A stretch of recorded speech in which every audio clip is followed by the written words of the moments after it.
Mark Rogers TV on college football, concluding our series on the best offenses in the nation. We've looked at Oregon, Alabama, Texas A&M, and Georgia out of the SEC, Clemson, Nebraska, and now our final stop, so Ohio State. And this offense, while it's nowhere near where Urban Meyer envisions it to be someday, because the offensive line is not dominant, it's very good, but not dominant, i.e. Texas A&M or Alabama. Braxton Miller needs to be more consistent in the passing game. And there needs to be a game changer or two emerge on offense at wide receiver and running back. This offense, as the number one scoring offense in the Big Ten in 2012, was remarkably better than it was in 2011. The microcosm being the Michigan State game in 2011. Buckeyes had less than 100 yards of total offense with about a minute left to play, salvaged together one drive, and scored with a couple seconds left to avert a shutout.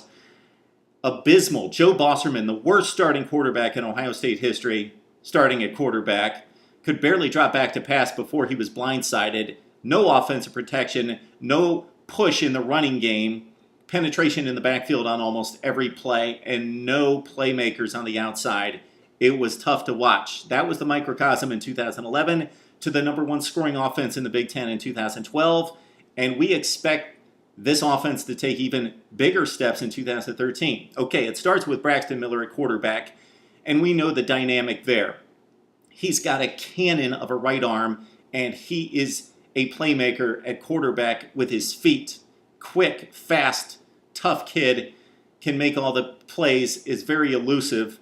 We know about his tremendous talent. What needs to get better is the accuracy passing. 58% last year was up from around 50% as a freshman, so he's getting better. Urban Meyer has only had one quarterback in his first 11 seasons as a head coach not hit the 60% mark, so he needs that efficiency in the passing game to make it work. Braxton Miller, I'm sure, has worked very hard in the offseason to become a more accurate passer. 15 touchdowns, 6 picks, good ratio there. 1,300 yards rushing, 13 touchdowns. The deal here is that Braxton Miller still needs to be that game changer potential and threat on offense, but Urban Meyer does not want it all on his shoulders. He got banged up near the end of last year. He shouldn't be carrying the ball 15, 18 times a game. It should be 5, 6, 7, and allow other game changers on the outside. The Percy Harvin slot and Carlos Hyde at running back take the pressure off Miller, if Hyde's there. That brings us to our next storyline, which is, of course, Carlos Hyde. Check out our post on his legal issues. He's been dismissed from the football team. It's not a done deal, though. He could be brought back pending the investigation and the results of that investigation. Carlos Hyde made a difference in the running game, made a difference for this offense during the second half of the season in big wins against Michigan State and Wisconsin and Michigan and other teams. Hyde took the running game on his back. He's got an attitude. He's got a swagger. He is tough and hard-nosed and almost impossible to bring down by one guy. 1,000 yards, just under 1,000 yards rushing, 17 total touchdowns for Carlos Hyde. So if he's missing from the ground game, I think this is a big loss for the Buckeyes, even though the replacements measure up physically and in regards to the measurements. You've got Rod Smith, who ran for 215 yards, actually 6.7 per carry and 2 touchdowns in mop-up duty against lesser defenses and against lesser opponents. Same thing with Briante Dunn. The measurables there at over 6 feet and 220. Briante Dunn ran for 133, 5.2 per carry and 2 touchdowns. Then you also have Jordan Hall. The interesting thing about this guy is that he has been a blue chip prospect since he came onto campus, but he just can't stay healthy. Got hurt in the Michigan State game, ironically after scoring the Buckeyes' first touchdown. And Jordan Hall ran for 218 last year, 5.5 per carry and a touchdown. But he's going to be used more in the passing game. Of course, Urban Meyer had Percy Harvin.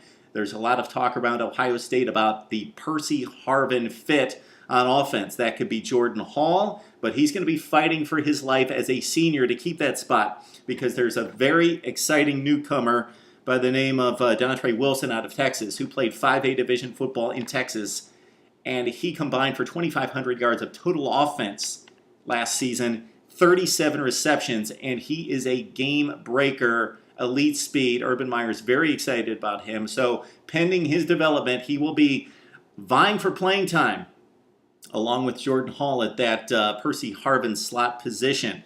At wide receiver, the Buckeyes are solid. They're much better than they were a couple years ago. But Corey Brown, Philly Brown, very dependable, but not a game changer, not a guy that's going to make the huge plays, but very dependable. Great hands out of Philly Brown. Caught 60 for 669, only 3 touchdowns. He's going to move back to the slot, so we expect him to maybe catch 15 more passes because he's more natural and ready for the slot position. You've got Devin Smith, who scored 6 touchdowns and had over 20 yards per catch. He makes the big play, but Urban Meyer goes crazy about this kid's inconsistency. He's got the big frame, he's got the size, the speed. He outleaps and outfights defenders for the football, but he's very inconsistent, drops a lot of passes, and just disappears in games. Devin Smith needs to be better and more consistent. Then you've got a number of players who are going to vie for that third spot in Evan Spencer, who caught 12 last season. Chris Fields, who's now a senior, was once a prized recruit, and it's not really come together for Chris Fields. He only caught 4 passes, but a huge touchdown in that comeback against Purdue last season. Michael Thomas out of Los Angeles, an interesting prospect who had an enormous spring game in 2012 and really put himself on the radar, but kind of pulled back and wasn't able to step on the field much until the latter half of the season. Michael Thomas is in the fray for another starting spot for Ohio State. But the real interesting prospect here is Corey Smith, an Akron-Buchtel product who went to East Mississippi Community College. This guy is a first-rate talent. He's explosive. And at Ohio State or a school of that magnitude, you don't bring in a junior college guy as a wide receiver to sit on the bench because he's only got 2 years of eligibility. Urban Meyer is going to want him on the field unless he completely collapses in August drills. Corey Smith, remember the name, he caught 51 and 9 touchdowns in JUCO play last season. He is a talent. At tight end, Urban Meyer has actually said that Jeff Hireman and Nick Vannett are better as a combo than Aaron Hernandez. The best tight end position he has ever had belongs to Hireman and Vannett. Even though they only caught 17 passes and 1 touchdown, they are tremendous blockers and very dependable and reliable and will catch the football when brought into the passing game. But don't expect it a whole lot with these other playmakers in the mix. Also want to mention Jalen Marshall, the 5th-rated ESPNU wide receiver coming out of high school. Maybe he gets into the mix with a big August, as well as James Clark, who was one of the top 50 wide receivers rated by ESPNU as well. Okay, we look at the offensive line, and we dissed it a bit off the top as not being Texas A&M or Alabama, but it's extremely solid, very good group of players. 4 seniors return with a ton of starting experience, beginning with center Corey Lindsley. You've got the guards Marcus Hall and Andrew Norwell. They received some preseason All-Big Ten pub and also some postseason All-Big Ten pub from 2012. At left tackle, you've got Jack Muhort, who's one of the best in the Big Ten as well. The only position left to fill is at right tackle, and Taylor Decker is number 1 on the depth chart right now, but there's some interesting prospects that will push him, including Chase Ferris, who was a defensive lineman, actually recruited by Jim Tressel, brought in for the defensive side of the football, but he's been moved to offense. He can play every position. He's the number 1 backup heading into this fall. Also, Jacoby Boren. You might, Ohio State backers, remember that name. You got Zach Boren, Justin Boren. Now you got Jacoby Boren.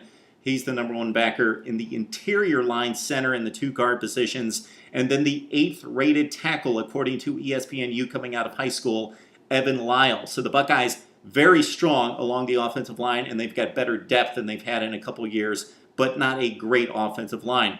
Drew Basil is your kicker. He hit on 8 of 11 last season. He's solid, dependable, doesn't have a huge leg, though. Urban Meyer, very concerned about this football team's leadership. He considered John Simon and Zach Boren to be the leaders of this football team. They're gone. Okay, where does the leadership come from? You would think Braxton Miller at quarterback, but he's shown a little bit of immaturity at times. But yeah, a sophomore just last season, so he could emerge into a leadership position. Urban Meyer actually hired Tim Kite, who's a corporate leadership expert, to run a class to help in that capacity. So Ohio State's got 19 leadership prospects attending that class as we speak under Mr. Tim Kite. So that's the Ohio State offense. It's much better than it was just a couple years ago, but Urban Meyer's looking for that Percy Harvin guy. Could be Jordan Hall, could be Dontre Wilson, the youngster. Would be interesting to see what happens for the Buckeyes coming into Big Ten play. Of course, they are the favorites. Need to hear from you now on Mark Rogers TV.